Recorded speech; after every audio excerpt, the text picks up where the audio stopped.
ইরানের সর্বোচ্চ নেতা আয়াতুল্লাহ আলী খামেনির জানাজা ও রাষ্ট্রীয় শোক অনুষ্ঠানে অংশ নিতে ইরান যাচ্ছেন জাতীয় নাগরিক পার্টি এনসিপির মুখ্য সমন্বয়ক নাসিরউদ্দিন পাটোয়ারি। এদিকে জানাজায় অংশ নিতে জাতীয় সংসদের স্পিকার মেজর অবসরপ্রাপ্ত হাফিজউদ্দিন আহমেদ এবং প্রধান বিরোধী দল বাংলাদেশ জামায়াতে ইসলামীর 4 সদস্যের একটি প্রতিনিধি দলও ইরান সফরে যাচ্ছে।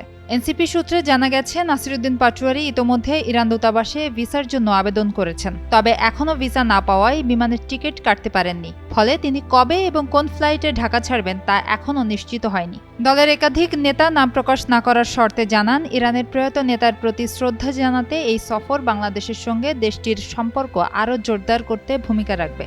পাশাপাশি এনসিপির সঙ্গেও ইরানের ইতিবাচক সম্পর্ক গড়ে ওঠার সুযোগ সৃষ্টি হবে বলে মনে করেন তারা। অন্যদিকে এক সংবাদ বিজ্ঞপ্তিতে বাংলাদেশ জামায়াতে ইসলামী জানিয়েছে, ইরান সরকারের আমন্ত্রণে দলের একটি উচ্চ পর্যায়ের সংসদীয় প্রতিনিধি দল খামেনির বিদায়, জানাজা ও রাষ্ট্রীয় শোক অনুষ্ঠানে অংশ নিতে আগামী 3 জুলাই ঢাকা ত্যাগ করবে। প্রতিনিধি দলটি 9 জুলাই পর্যন্ত ইরান সফর করবে। বাংলাদেশ জামায়াতে ইসলামীর নায়েবে আমির অধ্যাপক মুজিবুর রহমান এমপির নেতৃত্বে প্রতিনিধি দলে রয়েছেন মোহাম্মদ নুরুল আমিন এমপি, ডক্টর মোহাম্মদ কেরামত আলী এমপি এবং ডাক্তার এস.এম. খালিদুজ্জামান এমপি।